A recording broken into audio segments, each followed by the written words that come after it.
I've only ever worked in Lancashire, so I think I know the Lancashire folk. It has a real mix, the diverse communities we have. It's a great place to work and live. Always wanted to join the police. I've been in our force major investigation team since 2019, and it's took a number of years to get the correct skill, requirements to join the department. You have to be on top of your game really to try and get this role.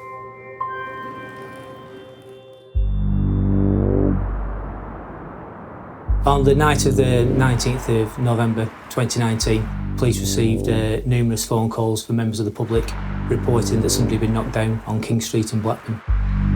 We responded to that, thinking at that time, worst case, a hit and run. We had two people, unfortunately, laid on the floor, a male and a female, and the offending vehicle was nowhere to be seen. Then phone calls were made to our senior investigating officers to come and take command of that scene. Veteran officer D.I. Lee Wilson was drafted in to take charge. I very rarely worked over this side of the county. I tend to ply my trade over at the west side of the county. And I got the call from my superintendent, briefing, 9:30 tomorrow morning. Can you get yourself over and take charge of the investigation? I'm termed an SIO. Under me, I will have Detective Inspector, Detective Sergeants, and then we have a blend, really, of various disciplines. Two of the key players on this investigation were DS Mark Brennan, who was the allocator receiver. That's an absolutely key role. My role is running the inquiry team. You understand the direction the boss wants to go in, and you're giving that out to the proper workers, often in the investigation, and they're feeding back to you, their inquiries that they're doing. DC Lisa Bennett was the lead flow. Lisa will flag up the family's concerns, almost champion the family's corner within the investigation. You're there as the point of contact between the investigation team and the family, feeding the family updates and also trying to extract as much information as you can from the family about the victim to try and find out why it's happened. With a team in place, they launched Operation Woodford to investigate the crime. There appeared to be something more than a, dare I say it, routine road traffic accident. This was not a vehicle with a blown tyre, a vehicle with defective steering. Watching that video on that first morning, this is clearly more sinister. This looks like a targeted attack. The female victim, single mum Alison McBlain, had suffered horrific injuries and was in a critical condition. Family liaison officer DC Lisa Bennett was called in. I was asked to go to Royal Blackburn Hospital to speak to the family of Alison McBlain. I remember getting to the hospital and speaking with Sharon, who was Alison's mum. I remember myself sitting them down and explaining that we were treating it as a criminal investigation, that it wasn't an accident. I think Sharon wasn't really listening to what I was saying to her. All she cared about was her daughter going to survive? Was she going to pull through? They started to build a picture of the 36-year-old victim and those who depended on her.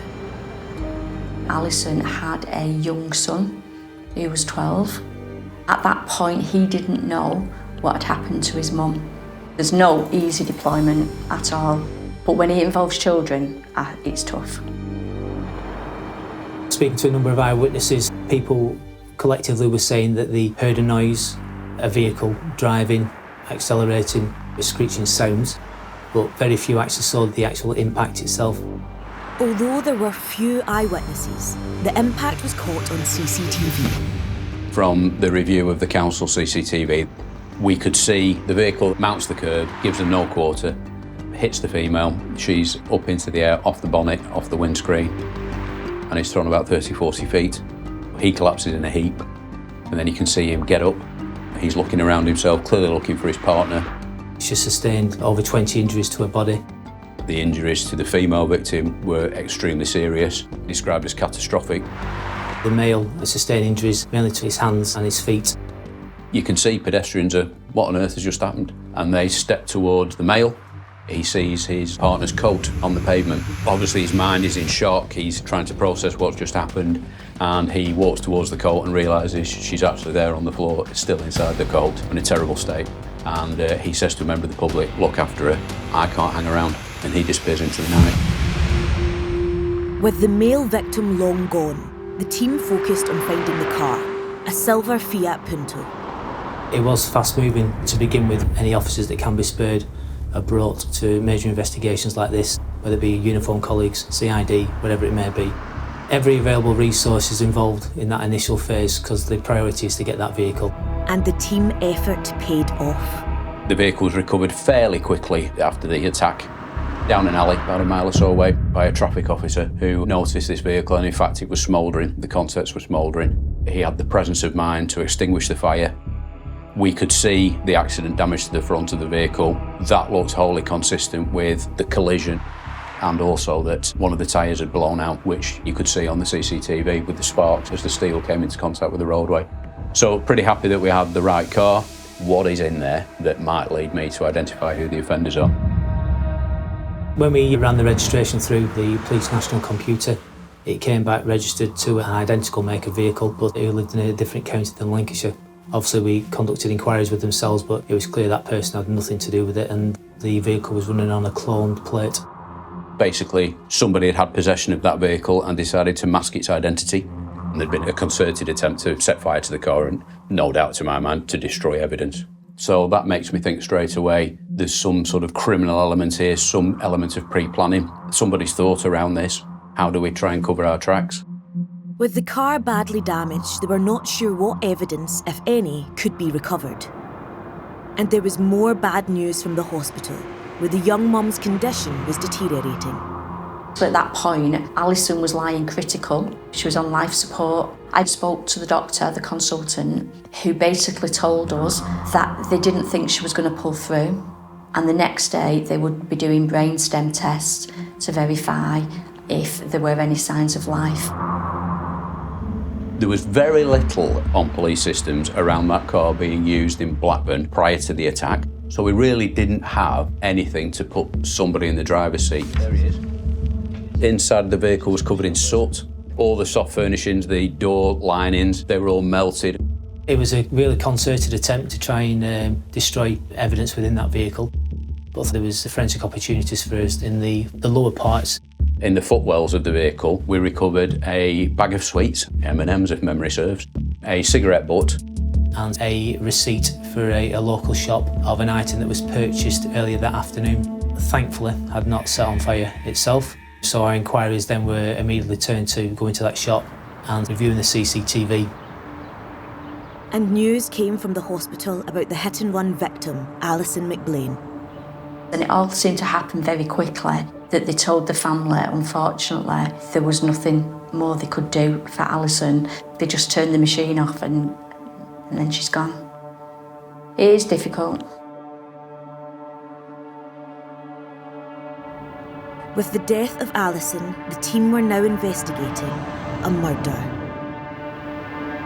We had to start to speak with the family about our victims' lives. Why has this happened? Family liaison officer Lisa Bennett started to talk to Alison's mum, Sharon. We started asking Sharon about Alison's lifestyle to see if there was anything there. She had somewhat of a troubled life and she had turned to drugs. But recently, Sharon thought that Alison had turned a corner and that she'd managed to get herself clean of these drugs. However, a new man on the scene seemed to have set Alison back. Alison got involved with a male who was a boyfriend.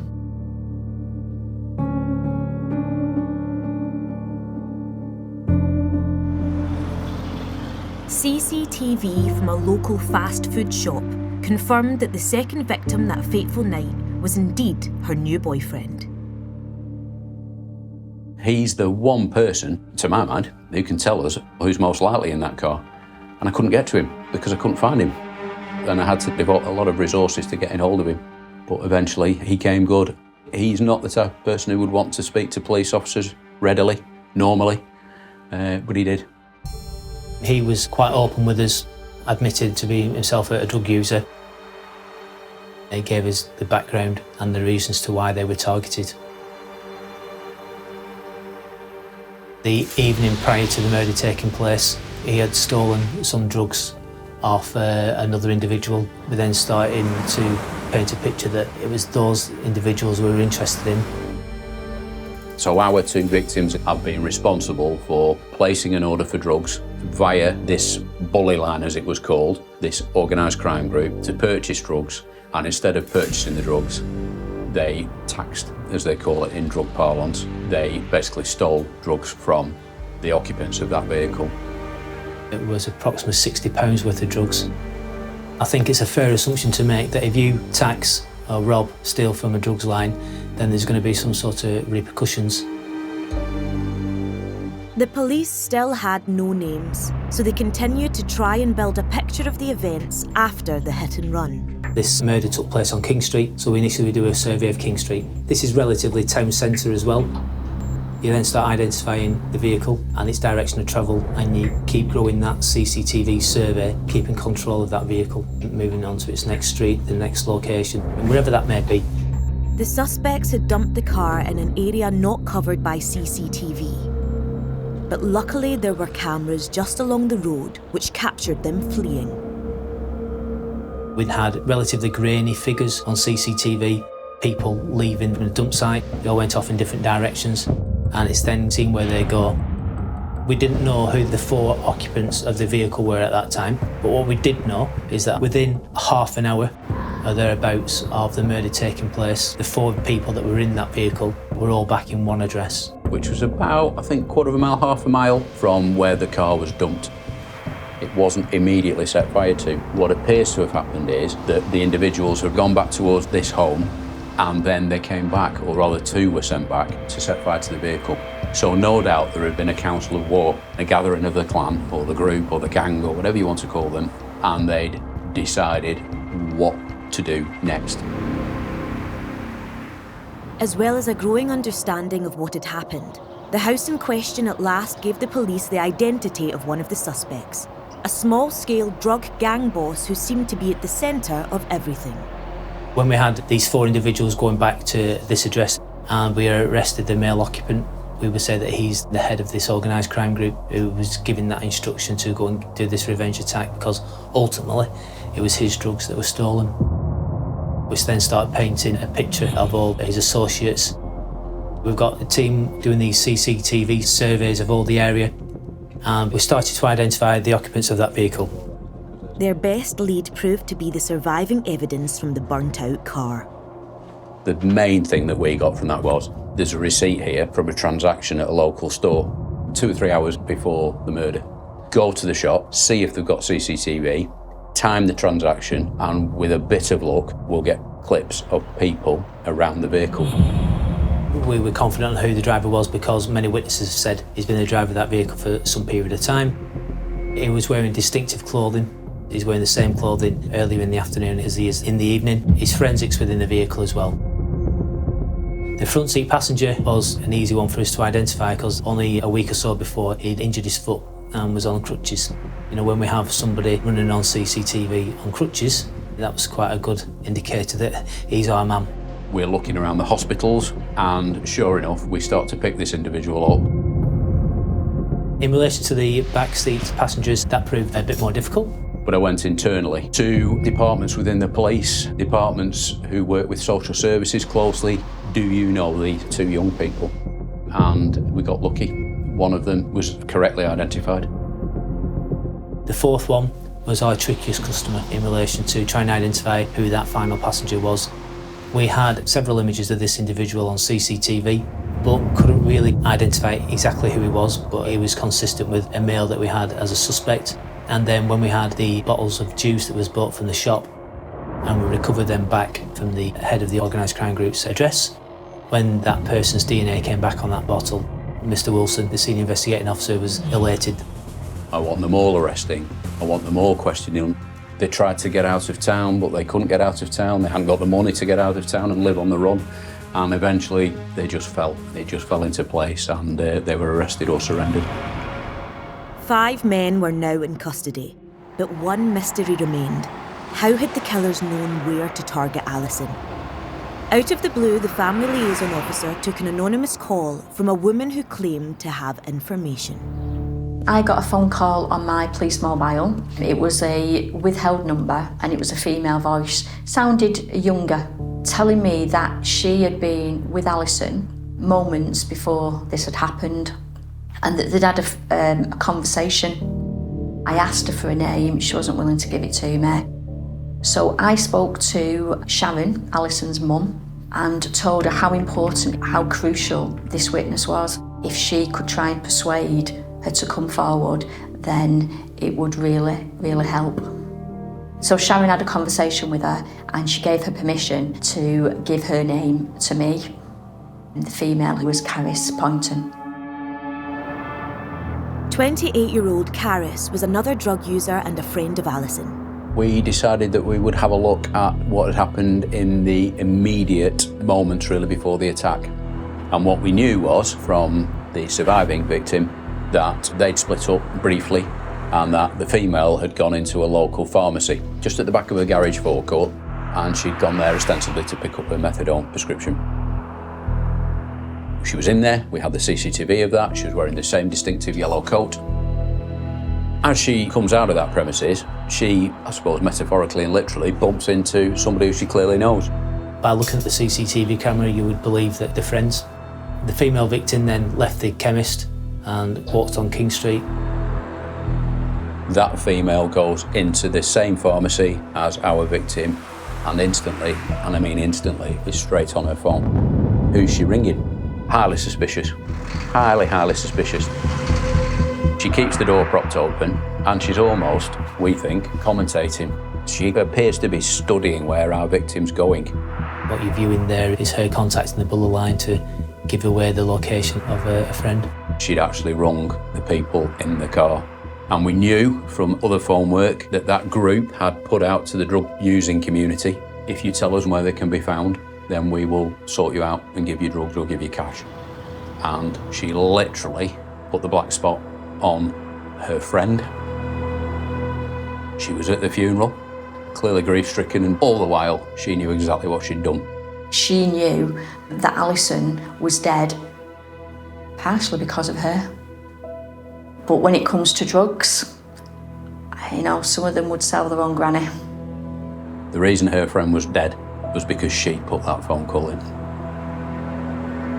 We were able to pull that evidence together. She was arrested, she was brought in, and she was charged actually jointly with the murder. At the Crown Court, the driver of the car, Caleb Conley, was found guilty of murder and received 14 years. Dean Kayam, the front seat passenger, was also found guilty of murder and was sentenced to 20 years. Passenger Joshua Titterington received 17 and a half years. The 16-year-old was found not guilty. For ordering the hit and run, John Chatwood received 14 years for manslaughter. Finally, Caris Poynton, Alison's friend, was found guilty of murder and was sentenced to 13 years. When I heard the verdict and we'd got back in a room with the family, we all shed a tear. We'd got justice.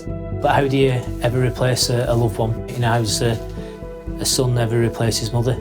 Every case brings its own challenges, and there can be no better purpose than to bring the offenders responsible for taking another person's life to justice. From March 2020 to 2021, there were over 200,000 drug offences recorded in England and Wales. That's a leap of almost 20% on the year before. In Greater Manchester in 2019, there were over 196 deaths from the misuse of illegal drugs, the highest figure since 1993. Manchester's such a diverse place to live. I've worked for Greater Manchester Police now for 27 years. I'm a detective inspector in the Serious Organised Crime Group. You don't know what challenges you're going to face and what work you're going to be dealing with. Manchester, like all major cities, has got varying degrees of drug criminality, so there remains a constant supply because there's a constant demand for it. So by targeting the people who are supplying the drugs, the hope is that we can bring down violent crime.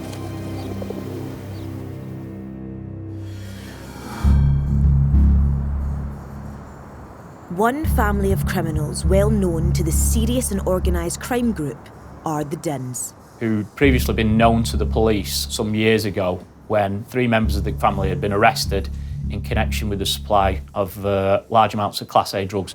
So 2 members of the family had been imprisoned, and from that point, things had gone relatively quiet. But the team had word that other members of the gang had recently picked up the gauntlet.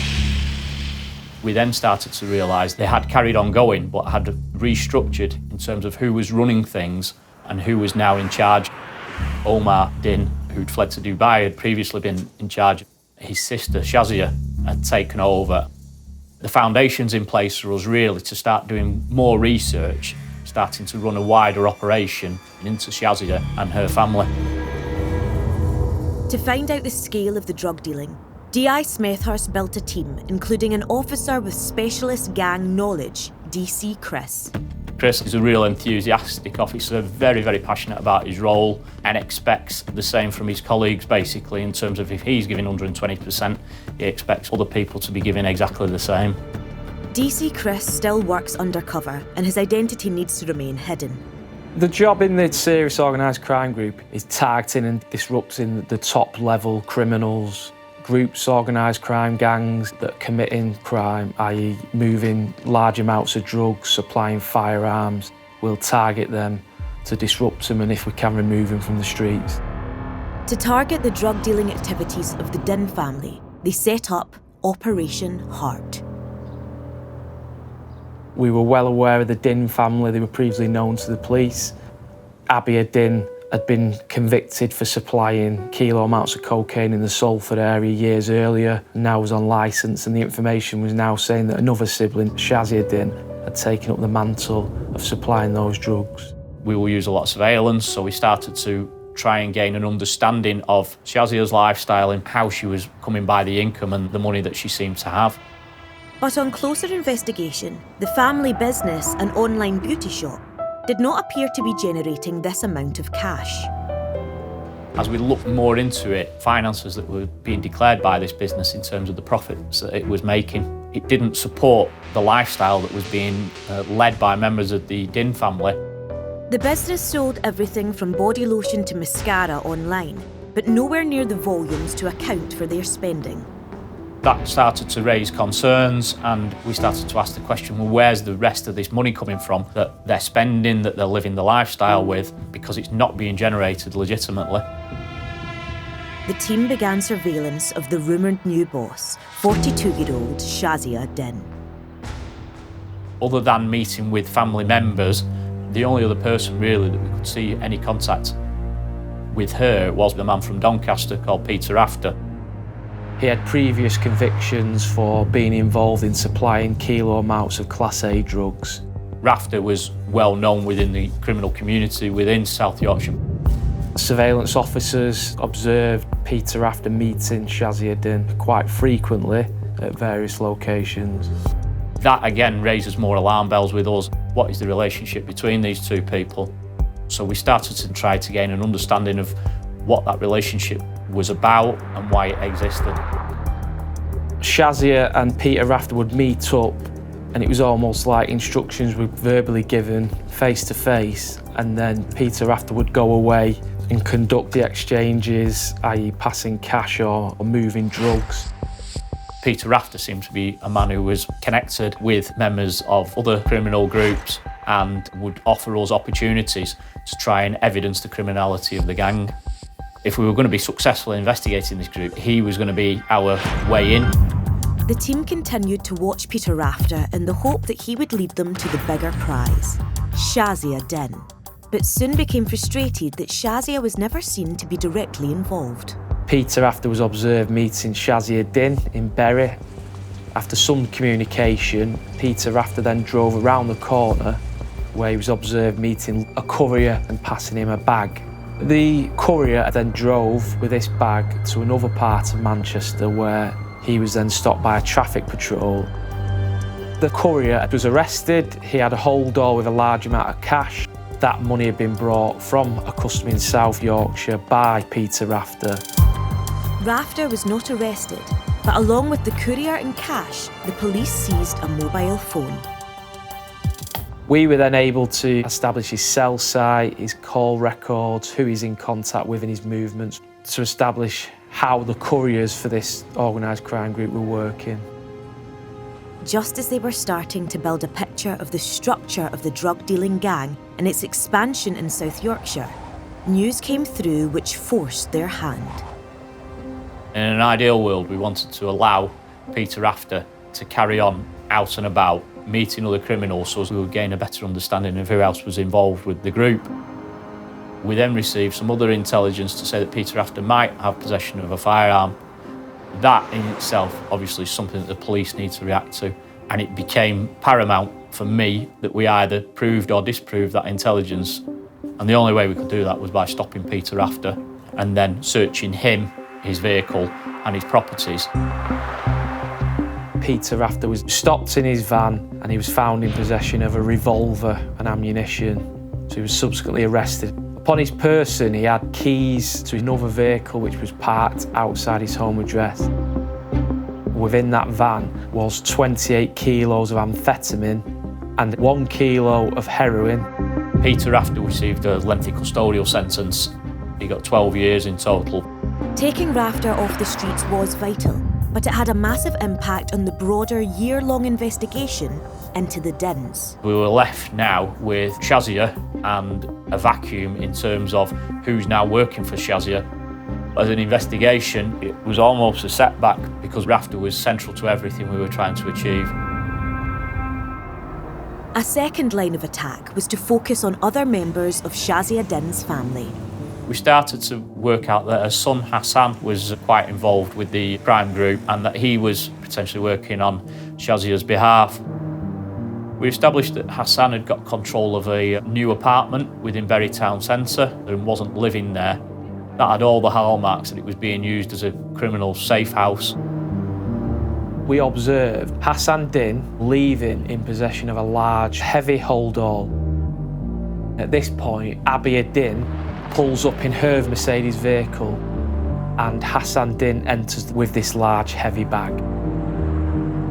Abia then drives a short distance around the corner to a car park where Hassan exits Abia's vehicle in possession of this bag and places it into the boot of his own vehicle. Surveillance officers then observed Hassan drive with this bag up to a location north of Bury. At this location, Hassan met with a drugs courier who had a small white van.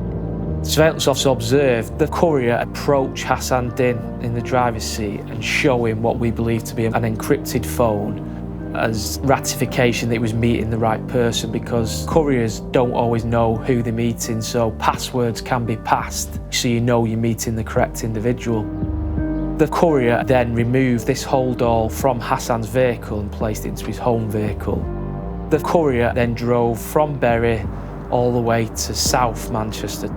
We decided to follow that bag, and in turn that bag was then handed over to somebody else. And because there'd been a bit of a time delay between Hassan having had the bag and it being in the hands of the third party, we decided to stop the third party. And when we did so, we found that the bag contained over £170,000 in cash. The other man turned out to be a money launderer, and although Hassan had been involved, there was not enough evidence to charge him. To recover that quantity of money isn't something that the police see on a day-to-day basis. It has real alarm bells ringing. We are dealing with real serious criminals here. A significant amount of cash that we could directly link to the Dins, but we didn't have any Class A drugs at this point that we could directly link to Hassan, Shazia and Abia. So the investigation operation had to continue. A week later, Hassan Din was arrested for a completely unrelated matter, and the team got access to the flat in Bury. We obtained the key and the key fob to the apartment at the Rock in Bury, where we had seen him leaving that apartment with this large amount of cash. And we went and searched the apartment. In the kitchen, there was a cash counting machine and a large amount of cash £66,000 vacuum pack on the kitchen worktop. And there was a set of digital scales which had traces of cocaine, which we believe was for weighing large amounts of Class A drugs. With only traces of cocaine, they still didn't have enough evidence to secure any conviction, and certainly nothing to tie in Shazia. Throughout the investigation, the team were also working to target lower-level members of the drugs network. We were now starting to cause real problems for Shazia, but for whatever reason, it just didn't seem to deter Shazia from being involved in this criminality. And we still continue to see the patterns of telephone calls and the movement between members of the Great Manchester community across to Doncaster at the relevant times when the phone calls were going on. We reacted to those on about another 2 or 3 occasions. Even with multiple arrests, none of the foot soldiers could point the finger at suspected boss Shazia. Even though people working for them are getting stopped and arrested in possession of drugs and cash, they're never going to be able to name the Din family because they don't know who they are. They carried on continuing with their business. The investigation had a third way into Shazia's empire, and it began only a month after the jailing of the original Din courier, Peter Rafter. The team had seen Shazia Din at a meeting outside Doncaster prison. It was a real surprise when we saw Shazia meet up with Natalie Rafter, who was Peter's daughter. Shazia had a pre-arranged visit with Natalie Rafter to see him in the prison with Peter Rafter's grandchild, Natalie's 2-year-old son as well. We'd had contact between Natalie and Shazia before on the phones. We'd seen that through telephone calls. After the prison visit, Natalie Rafter was observed passing large amounts of cash to Shazia Din. It was bundles of cash being put in the boot of Shazia's vehicle. Having visited her father, who's in prison for drugs offences, and then committing a criminal act in the car park of the prison in full view of everybody, Natalie Rafter had become involved in this conspiracy. We then started to work on the view that actually Natalie was now running the Doncaster side of the organised crime group. So we started to look at the relationship between Shazia and Natalie Rafter and started to try and make some sense around who Natalie Rafter was speaking to. And from that, we established that she was having contact with a number of criminal groups within Doncaster. And we worked out that at various times when Natalie was in contact with Shazia, a short time later would then be a supply of drugs over into Doncaster. We were able to deploy surveillance and we captured a man called Lee Davis. We saw him meet up with a group from Doncaster and we saw a package get exchanged. We'd established that Lee Davis, who was a Manchester criminal, had supplied South Yorkshire with a kilo block of cocaine. So the operation shifted onto him. We believed he was then somebody who was working for the Din family and filling that void that Peter Rafter once did. And so surveillance centred around him, what he was doing, who he was speaking to, who he was visiting. One of the places they saw him visit frequently was a block of flats. He'd got access to a flat in Salford, but was contained within a flat block of about 30 flats. We just couldn't link Davis to any particular flat at all. And at this point, we were starting to get a little bit frustrated. A week later, the team got another possible lead. Based on information we'd received, we conducted a search warrant at Lee Davis's business premises, a garage just outside the city centre of Manchester. Lee Davis wasn't present, but within that mechanics garage, we discovered several kilos of heroin and we recovered a hydraulic press which was used in the production of heroin. And this is where things took a little bit of a twist, really, and sometimes you just got to take a bit of a punt with information. I made a decision that night we would deploy surveillance to the area of this flat in Salford and just see whether we could link Davis to the flat and whether the intelligence that I'd had was correct. And lo and behold, as I was there on surveillance myself, having turned out just in my flip-flops, my shorts and a t-shirt, Davis came to the flat in his van and he came out of the flat block carrying a cardboard box. We decided to go over and speak to Davis and just to see what was in the box. And when we stopped and searched him, within the box were 12 kilos of heroin. And we had Davis arrested in possession at that time with 12 kilos of heroin. We then discovered Lee Davis was in possession of keys to a flat within this flat block. Within there, we discovered another 16 kilograms of heroin. So in total, 28 kilograms of heroin with a potential street value of over £2.8 million. When Lee Davis was arrested, he hadn't time to turn off his encrypted mobile phone. Because he just wasn't expecting us at that time. It enabled us to get access to his phones. We were able to then show his links back in to Shazia and to Hassan and to other members of the Din family. So Shazia sits at the top, keeping her hands clean, and Lee Davis was effectively doing a lot of the dirty work for the family. He was the man storing the drugs, he was the man moving the drugs around. After 2 years of intense investigative work, the team were ready to act. We believe we had enough evidence then. We'd had enough drugs seized, we had enough events observed on surveillance, and we had enough links from the call data. We're good to go here, we need to start arresting people.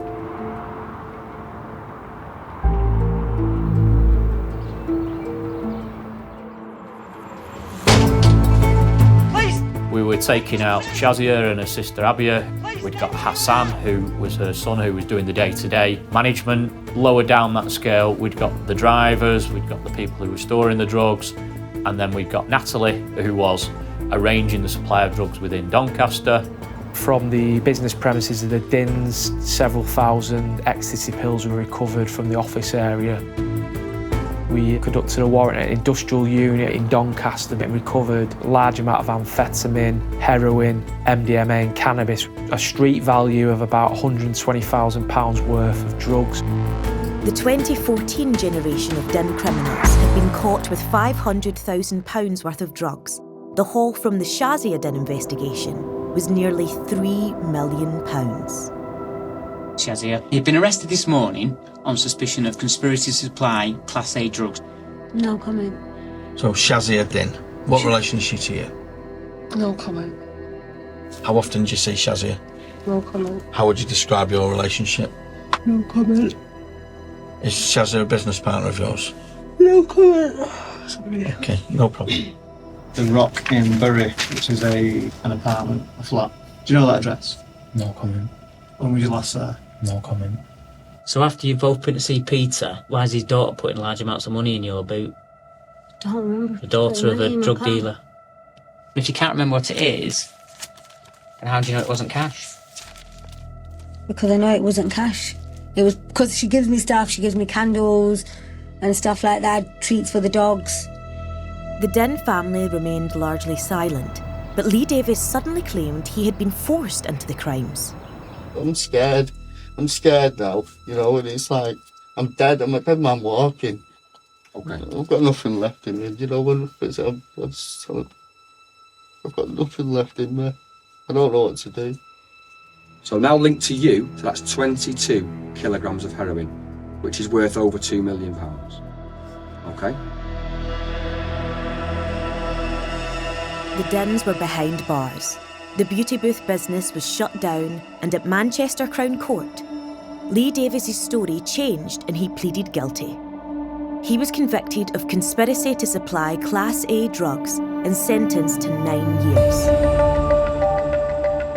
Natalie Rafter was sentenced to 11 years and 4 months. Hassan Din received 14 years.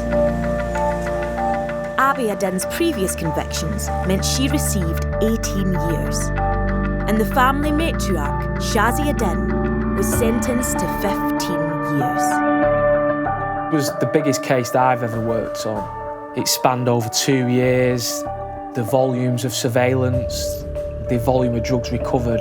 At that point, when everyone's in the police cells and he's being interviewed or being charged, you think that's it. We've achieved what we set out to achieve. Hopefully we've made a real difference to the people of Manchester.